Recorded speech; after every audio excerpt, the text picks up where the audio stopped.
இயேசு ஜீவிக்கிறார். சுவிசேஷ ஊழியம் வழங்கும் ஜீவ வார்த்தைகள். கிறிஸ்துவுக்குள் பிரியமானவர்களே, ஆண்டவராகிய இயேசு கிறிஸ்து நாமத்தில் உங்கள் யாவரையும் அன்போடு வாழ்த்து வரவிருக்கிறோம். இயேசு ஜீவிக்கிறார் ஊழியத்தின் சார்பாக ஜீவ வார்த்தைகள் நிகழ்ச்சிக்கு வந்து உங்களை கர்த்தர் ஆசீர்வதிப்பாராக. ஒவ்வொரு வாரமும் இதே நேரத்தில் இந்த செய்தியை கேளுங்கள், அநேகரை கேட்க செய்யுங்கள். ஊழியத்தில் பயன்படுத்த விரும்பினாலும் எங்களுடைய வெளியீடுகள் தேவையானாலும் எங்களோடு தொடர்பு கொள்ளுங்கள். இந்த நாளிலும் தேவன் நமக்கு தருகிற வார்த்தை நான் வாசிக்கிறேன், ஜெபத்துடன் கேளுங்கள்.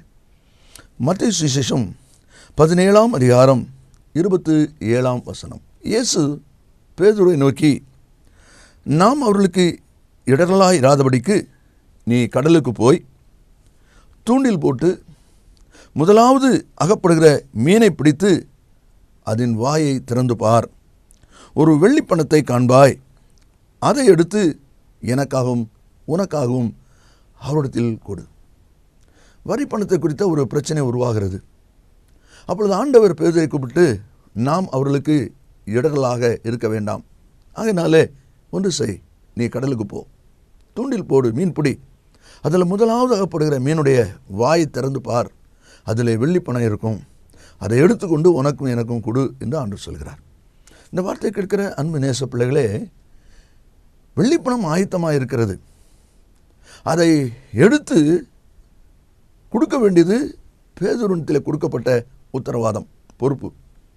இந்த வார்த்தை கேட்கிற நீங்களும் கூட ஏதோ ஒரு தேவையை, ஏதோ ஒரு காரியத்தை, ஒரு விடுதலையை, ஒரு நன்மையை எதிர்பார்த்து நீங்கள் காத்திருக்கீங்க. கர்த்தர் சொல்லுகிறார், விடுதலை ஆயத்தம், நீங்கள் எதிர்பார்க்கிற நன்மை ஆயத்தம், நீங்கள் விரும்புகிற காரியம் ஆயத்தமாக இருக்கிறது. ஆனால் அதை பெற்றுக்கொள்வதற்கு நீங்கள் செய்ய வேண்டிய சில வழிமுறைகள் இருக்கிறது. அதை தான் இங்கே சொல்கிறார். வரிப்பணம் கொடுப்பதற்கு பணம் ஆயத்தம், வெள்ளிப்பணம் ஆயத்தம். ஆனால் அதை பெற்றுக்கொள்ளணுமானா இந்த பேதுரு கடலுக்கு போகணும், தூண்டி போடணும், மீன் கிடைக்கிற வரைக்கும் காத்திருந்து அதை பிடிக்கணும். அந்த வாயை திறந்து பார்த்தா அங்கே வெள்ளிப்பணம் இருக்குது, அதை எடுத்துக்கொண்டு கொடுக்கணும். இதில் என்ன தெரிகிறது? தேவன் அவருடைய பிள்ளைகளாக நம்ம ஒவ்வொருவருக்கும் நன்மையை ஆயத்தமாக வைத்திருக்கிறார். ஆனால் அது சும்மா கிடைக்காது. அதுக்காக நீங்கள் உழைக்கணும், நீங்கள் பிழைக்கணும், நீங்கள் செயல்படணும், நீங்கள் பிரயாசப்படணும். அப்பொழுது தான் அந்த நன்மை உங்களுக்கு கிடைக்கும். இந்த வாழ்க்கையில் கேட்கிற அன்பு நேச பிள்ளைகளே, என் வாழ்க்கையில் என்ன குறைவாக இருக்கிறதே, இந்த காரியம் எனக்கு ஜெயம் இல்லையே, இந்த காரியத்தில் நான் மேன்மை பார்க்க முடியவில்லையே என்று நீங்கள் சொல்வீர்களானால் கர்த்தருடைய வார்த்தை உங்களுக்கு சொல்லப்படுகிறது.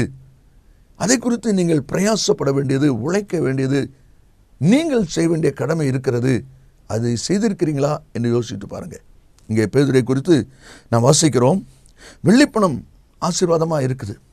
கடலுக்கு போ என்பது இந்த பரந்த உலகம். இந்த பரந்த உலகத்தில் நீ போய் பிரயாசப்படணும். அதுக்குரிய ஆயத்தம், மீன் பிடிக்கிறவன் தூண்டில் எடுத்துகிட்டு போகணும், அதற்குரிய புழு எடுத்துக்கொண்டு போகணும், இதெல்லாம் ஆயத்தங்கள். இப்படிப்பட்ட ஆயத்தங்களை செய்து நீ ஆயத்தப்படணும். அதே தான் 2 தீமோத்தேயு 2:6 வாசிக்கும் போது, பிரயாசப்படுகிறவன் பலனில் முந்தி பங்கடைவான் என்று சொல்லி அந்த வார்த்தை இருப்பதை நாம் பார்க்கிறோம். எபிரேயர் 6:10 உங்கள் அன்புள்ள பிரயாசங்களை மறந்து விடுவதற்கு தேவன் அநீதியோடு அல்ல. அப்படியானால் உங்களுடைய அன்புள்ள பிரயாசம் அதில் தேவை. அதே தான் தேவனுடைய வார்த்தை சொல்வதை பார்க்கிறோம். நீதிமொழி 31ஆம் அதிகாரத்தில் குணசாலியான ஸ்திரீ என்று 10வது வசனத்திலிருந்து வாசிக்கிறோம். அதில் 18வது வசனத்திலே சொல்லப்பட்டிருக்கிறது, தன் வியாபாரம் பிரயோஜனம் உள்ளது, தன் வேலை, தன் கடமை பிரயோஜனம் உள்ளது என்று சொல்லி அவள் அறிந்திருந்தாள். வேகமாய் 2-3 காரியங்களை நாம் வாசிப்போம். இந்த பேதுருடைய வாழ்க்கையிலிருந்து எப்படி அவன் இதை செய்திருப்பான், நாம் என்ன செய்யணும்? முதலாவது, நீ போய் தூண்டில் போடுன்னு சொன்னார், வலை போடுன்னு சொல்லலை. வலை போடுன்னு சொன்னால் அவனுடைய ஃப்ரெண்ட்ஸ் எல்லாம் சேர்த்து கொண்டு போய் 4 பேர் 5 பேர் போய் போட்டிருக்கலாம். ஆனால் கர்த்தர் சொல்லுகிறார், நீ தூண்டில் போடு. அப்படியானால் தூண்டில் போடுவது என்பது ஒரே ஒரு ஆள் செய்ய வேண்டிய வேலை, தனித்து செய்ய வேண்டிய வேலை. அங்கே பார்ட்னர்ஷிப் கிடையாது. நீங்கள் தான் அதை செய்யணும், நீங்கள் மட்டும்தான் அதை செய்ய முடியும். இத்தனை சீசர் இருக்கும்போது பேதுரு இதை சிறப்பாய் செய்வான் என்று சொல்லி பேதுரை நம்பி ஆண்டவர் அனுப்பினாரே, அதே போல் இந்த தொழில், இந்த குடும்பம், இந்த ஊழியம், இந்த காரியத்தை ஆண்டவர் உங்களை நம்பி தான் உங்கள் கையில் கொடுத்துருக்கிறார். அதனால் நீங்கள் தான் செய்தாகணும், வேறு யாரையும் சேர்க்க முடியாது. ஏனென்றால் தூண்டி போடுதல் தனித்து செய்கிற வேலை, வலை போட சொல்லலை, தூண்டில் போடுற வேலை நீங்கள் தான் அதை செய்து ஆகணும். ஆண்டவர் உங்களை நம்பி அந்த காரியத்தை கொடுத்திருக்கிறார். அதை தான் இந்த வேதவசனத்தில் நான் வாசிக்கிறோம். ஆதியாகமம் 32வது அதிகாரம் 24வது வசனத்தை வாசிக்கும் போது, யாக்கோபு பிந்தி தனித்திருந்தான். யாக்கோபு பிந்தி தனித்திருந்தான். முடிவு என்ன? தேவனோடும் மனுஷரோடும் போராடி மேற்கொண்டான். அவனுடைய யாக்கோபு என்கிற பெயர் இஸ்ரவேல் என்று மாற்றப்பட்டது. எப்படி நடந்தது? தனித்து போராடினான். அதைத்தான் ஆண்டவர் உங்களுடைய வாழ்க்கையிலும் இன்றைக்கு எதிர்பார்க்கிறார். என்னாகமம் 23:9 வாசிப்பிலானால், கர்த்தருடைய ஜனங்கள் ஜாதிகளோடே கலவாமல் தனித்து வாசமாயிருப்பார்கள்.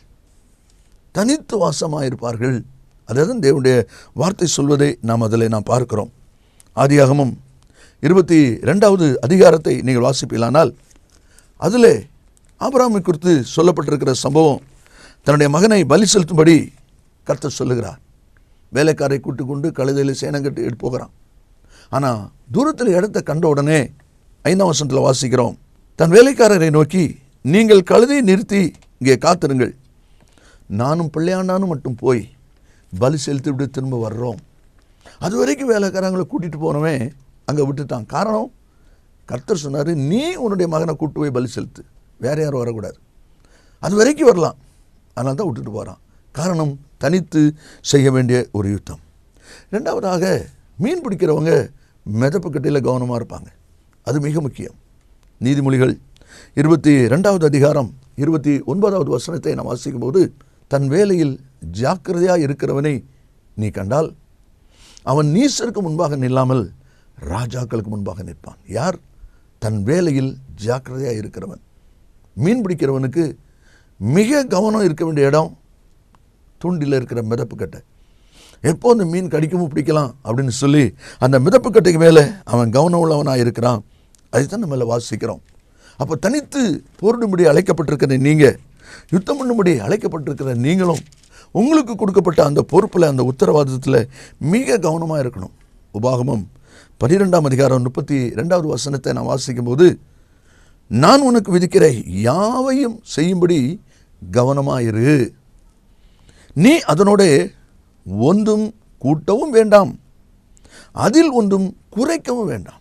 என்ன அருமையான வார்த்தை பாருங்கள்.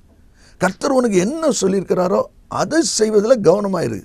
அதில் ஒன்று கூட்டவும் வேண்டாம், அதில் ஒன்று குறைக்க வேண்டாம். ஏனென்றால் இது ஆண்டோடைய வார்த்தை. அதைத்தான் திருமண வீட்டில் இயேசு உங்களுக்கு என்ன சொல்லுகிறாரோ அதன்படி செய்யுங்கள். அப்படி செய்தால் தான் அற்புதங்கள் நடக்கும், அதிசயங்கள் நடக்கும். அதே தான் நம்ம வாசிக்கிறோம்.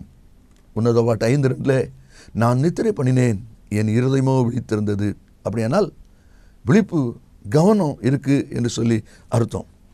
மத்தேயு 23:23 வாசிக்கும் போது, இவைகளையும் செய்ய வேண்டும், அவைகளையும் விடாதிருக்க வேண்டும். இன்றைக்கி அநேகருக்கு இருக்கிற பிரச்சனை, இதை செய்தால் அது மறந்து போகுது, அதை நினைச்சா இது மறந்து போகுது. இங்கே தான் பிரச்சனை. அந்த கருத்து இருக்கும்போது மறந்து போகாது. கருத்து தேவை. அதைத்தான் வாசிக்கிறோம். இனி மூன்றாவது, மீன் பிடிக்கிறவன் தூண்டில் போடுறவங்ககிட்ட நீங்கள் கேட்டிங்களா சொல்லுவாங்க. கவனித்து பாருங்கள். தூண்டி பிடிக்க போடும்போது அனாவசியமாக தேவையில்லாமல் பேசக்கூடாது. யாராவது சத்தம் போட்டாங்கன்னா சத்தம் போடாதீங்க, மீன் கலைஞ்சு ஓடிடும் அப்படின்னு சொல்லுவாங்க. அப்படின்னா மீன் பிடிக்கிறவன் பேசக்கூடாது. 1 கொரிந்தியர் 15ஆம் அதிகாரம் 33வது வசனத்தை வாசிக்கும் போது, மோசம் போகாதிருங்கள், ஆகாத சம்பாஷணை நல் ஒழுக்கங்களை கெடுக்கும். ஒருவேளை உலக பிரகாரம் ஆகாத சம்பாஷணை என்பது பல வார்த்தைகள் இருக்கிறது. தேவையில்லாத வார்த்தைகள், வீணான வார்த்தைகள், அவசியமற்ற வார்த்தைகள், சீர்கேடான பேச்சுகள் என்றெல்லாம் நம்ம நிருபத்தில் வாசிக்கிறோம். ஆனால் இந்த தூண்டில் போடுற விஷயத்தில் ஆகாத சம்பாஷணை, தேவையில்லாத வார்த்தை என்பது என்ன என்று சொல்லி நம்ம யோசிக்கும் போது, தேவனுடைய பிள்ளைகள், உங்களுக்கு ஒரு தொழில் கொடுத்திருக்கிறார், ஒரு குடும்பம் கொடுத்திருக்கிறார், ஒரு பொறுப்பு கொடுத்திருக்கிறார் என்றால் அதை நிறைவேற்றுவதற்கு உங்களுக்கும் தேவனுக்கும் சில ரகசியங்கள் இருக்கும். தொழில் செய்வங்க சொல்லுவாங்க, இது தொழில் ரகசியம்.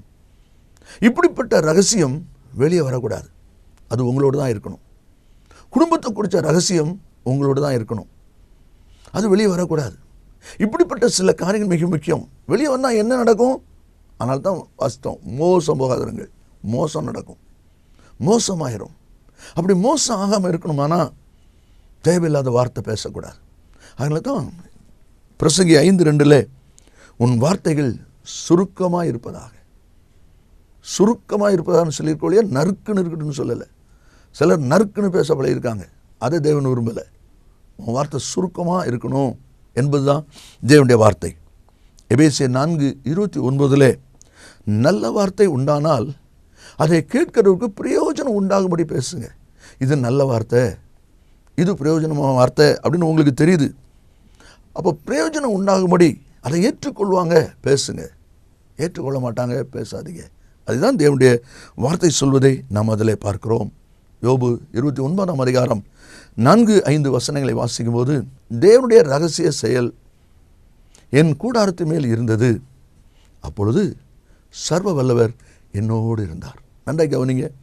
தேவனுடைய ரகசிய செயல் இந்த சரீரமாகிய கூடாரத்து மேல் இருந்தது, அப்பொழுது சர்வ வல்லவர் என்னோடு இருந்தால். இந்த ரகசியம் என்னை விட்டு வெளியானா என்ன ஆகும்? சர்வ வல்லவர் வெளியே போயிடுவார். சர்வ வல்லவர் வெளியே போன பிறகு நம்முடைய குடும்பம், நம்முடைய தொழில், நம்முடைய கையின் பிரயாசம் எப்படி ஆசீர்வதிக்கப்பட முடியும்? அதை தான் தேவனுடைய வார்த்தை சொல்லப்பட்டிருக்கிறது. தொழில் ரகசியம், குடும்ப ரகசியம் வெளியே போகக்கூடாது. ஆனால் தேவையில்லாமல் பேசாத, வீணாக வார்த்தைகளை செலப்பாதீங்க. அதை தான் தேவனுடைய வார்த்தை சொல்வதை பார்க்கிறோம். இந்த வார்த்தையை ஞானமாய் கவனமாய் யார் யார் காத்துக்கொள்கிறார்களோ அவர்கள் தேவனுடைய ஆசீர்வாதத்துக்கு பாத்திரமாக இருப்பார்கள். கடைசியாக யாக்கோபு 1ஆம் அதிகாரம் 11வது வசனத்தை நாம் வாசிக்கும் போது அங்கே இவ்விதமாய் சொல்லப்பட்டிருக்கிறதை பார்க்கிறோம். சூரியன் கடும் வெயிலுடன் உதித்து புல்லை உலர்த்தும் போது அதன் பூ உதிர்ந்து அதன் அழகான வடிவு அழிந்து போம். சூரியன் கடும் வெயிலுடன் உதித்து புல்லை உலர்த்தும் போது, நல்லா யோசிங்க. ஆண்டவர் பேதுரை கூப்பிட்டு, நீ ஆற்றங்கரையில் போய் துண்டில் போடு, குளத்தில் போய் துண்டில் போடு என்று சொல்லலை, கடலில் போய் துண்டில் போடு சொன்னார். ஒருவேளை குளத்தில் ஆற்றங்கரையில் தூண்டி போடுறதா இருந்தால் ஒரு மரம் நிழல் கிடைக்கான்னு பார்த்து அதுலேருந்து போடலாம். இது கடலில் போடணும். கடலில் ஏது மரம், ஏது நிழல்? அப்போ வெயிலில் தான் நிற்கணும். அப்போ அந்த வெயிலின் உஷ்ணத்தை தன் தலையிலே அவன் தாங்கி ஆகணும். இந்த வெயிலின் உஷ்ணத்தை தாங்குவது என்பது மீன் பிடிக்கும் போது ஏற்படுகிற பாடுகளின் அனுபவம், வேதனையின் அனுபவம். உங்களுடைய தொழில் காரியங்களிலே முற்றிலுமான ஒரு ஜெயத்தை நீங்கள் பெறணுமானா அதில் சில பாடுகள் வரத்தான் செய்யும். கடலில் மீன் பிடிக்கும்போது வெயில் எப்படி உஷ்ணத்தை தாங்கணுமோ இதே போல் பாடுகள் வரத்தான் செய்யும். அதை நீங்கள் தான் தாங்கி ஆகணும். வேறு யாரும் தாங்க முடியாது. வேறு யாருக்கும் சப்போர்ட்டுகள் எடுக்க முடியாது. உங்கள் வாழ்க்கையில் வருகிற பிரச்சனை, உங்கள் தொழிலில் ஒரு பிரச்சனை, உங்கள் குடும்பத்தில் வர்ற பிரச்சனை நீங்கள் தான் தாங்கி ஆகணும். நீங்கள் தான் அதை ஜெயிச்சாகணும். கர்த்தத்தில் கேளுங்க, கர்த்தர் கண்டிப்பாய் அதை ஜெயிப்பதற்கு உங்களுக்கு பலன் கொடுப்பார். எரேமியா 10:19 வாசிக்கிறோம். ஐயோ, நான் நொறுக்கப்பட்டேன், என் காயம் கொடிதாக இருக்கிறது, ஆனாலும் இது நான் சகிக்க வேண்டிய நோய் என்று எரேமியா சொல்வதை பார்க்கிறோம். அதே போல உங்கள் வாழ்க்கையில் நீங்கள் சந்திக்கிற பாடுகள் நீங்கள் தான் சகிச்சு ஆகணும். 119ஆம் சங்கீதம் 67ஆம் வசனத்தில் சங்கீதக்காரர் சொல்கிறார், நான் உபத்திரப்படும் முன் வழிதப்பி நடந்தேன், இப்பொழுதோ உம்முடைய வார்த்தையை காத்து நடக்கிறேன். 71 அவர் சொல்லுகிறார், நான் உபத்திரப்பட்டது எனக்கு நல்லது, அதனால உம்முடைய பிரமாணங்களை கற்றுக்கொள்கிறேன். அப்படியானால் பாடுகள் நமக்கு தேவை, உபத்திரவங்கள் நமக்கு தேவை. அதை தாங்கிதான் நாம் செயல்பட வேண்டும். சூரியனுடைய வெப்பத்தை அவன் தாங்கினாதான் மீன் பிடிக்க முடியும். எவ்வளோ நேரம் பொறுக்கிறது? மீன் கிடைக்கிற வரை. அப்படியானால் பொறுமை தேவை, நிதானம் தேவை, அமைதல் தேவை. 105ஆம் சங்கீதம் 19ஆம் வசனத்தை வாசிக்கும் போது, கர்த்தர் சொன்ன வார்த்தை நிறைவேறும் அளவும் அவருடைய வசனம் அவனை புடமிட்டது. இந்த வார்த்தை நிறைவேறுகிற வரை, அதாவது மீன் கிடைக்கிற வரை நீங்கள் நின்று தான் ஆகணும். வெள்ளிப்பணம் ஆயத்தம், அதை பெற்றுக்கொள்வதற்கு பேதுரு பிரயாசப்படணும். நீங்களும் உங்கள் வாழ்க்கையில் எதிர்பார்க்கிற நன்மை ஆயத்தம், ஆனால் நீங்கள் பிரயாசப்படணும். அதுதான் நம்ம இதில் வாசித்தோம். தனித்து நீங்கள் செய்ய வேண்டிய யுத்தம் தான் தூண்டில் போடுதல் என்பது. மிதப்பு கட்டைக்கு மேலே உங்களுடைய கவனம் மிக முக்கியமாக இருக்கணும். அதே போல் அனாவசியமான தேவையில்லாத வார்த்தை வரக்கூடாது, ரகசியம் வெளியே போகக்கூடாது. உஷ்ணத்தை பாடுகளை தாங்கித்தான் ஆகணும். அதுக்கு இன்னொரு ஆளை கேட்க முடியாது, நீங்கள் தான் அதை தாங்கித்தான் ஆகணும். பேதுரு அந்த உஷ்ணத்தை தாங்கினால்தான் மீன் பிடிச்சான், வெள்ளிப்பணம் கிடைச்சது, காரியத்தை ஜெயமாக்கினான். அதே போல் நீங்களும் ஜெயமாக்குவதற்கு உங்களுடைய தொழில், குடும்பம், காரியத்தின் வர பாடுகளை ஏற்றுக்கொள்ளுங்க. பலனை கத்திட்ட கேளுங்க, நீங்கள் ஆசீர்வாதமாக இருப்பீர்கள். கர்த்தர் நம்மை ஆசீர்வதிப்பாராக. நாம் ஜெபிப்போமா? இயேசு சீக்கிரம் வரப்போகிறார். நல்ல பிதாவே, நன்றியோடு துதிக்கிறோம். உம்முடைய வார்த்தை ஆம் என்றும் ஆமேன் என்றும் இருப்பதற்காக ஸ்தோத்திரம். இந்த வார்த்தை கேட்டிருக்கிற ஒவ்வொரு பிள்ளைகளும் தங்களை ஆராய்ந்து சிந்தித்து சீர்படுத்தி நன்மையை சுதந்திரித்துக் கொள்வார்களாக. இயேசுவின் நாமத்தில் பிதாவே, ஆமேன் ஆமேன். கர்த்தர் உங்களை ஆசீர்வதிப்பாராக. ஆமேன். அருமையானவர்களே, கடந்த நாட்களில் ஒரு புஸ்தகத்தை குறித்து நான் உங்களுக்கு சொன்னேன். 50 செய்திகள் அடங்கிய இந்த புஸ்தகம் உங்கள் ஆவிக்குரிய வாழ்க்கைக்கு மிகவும் பிரயோஜனமாக இருக்கும். ஊழியர்களுக்கு சிறப்பாக பிரயோஜனமாக இருக்கும். நீங்கள் இதை பெற்று பயன்படும்படி உங்களை அன்பாய் கேட்டுக்கொள்கிறேன். மற்ற விவரங்களை என்னிடத்தில் கேட்டுக்கொள்ளுங்கள். கர்த்தர் உங்களை ஆசீர்வதிப்பாராக.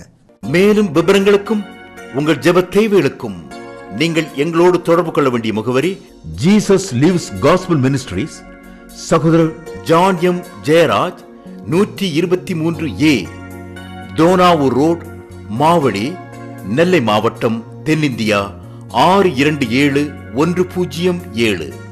Cellphone 9443113292. Email yesujivikaran@gmail.com. Website www.jesuslivesministries.org.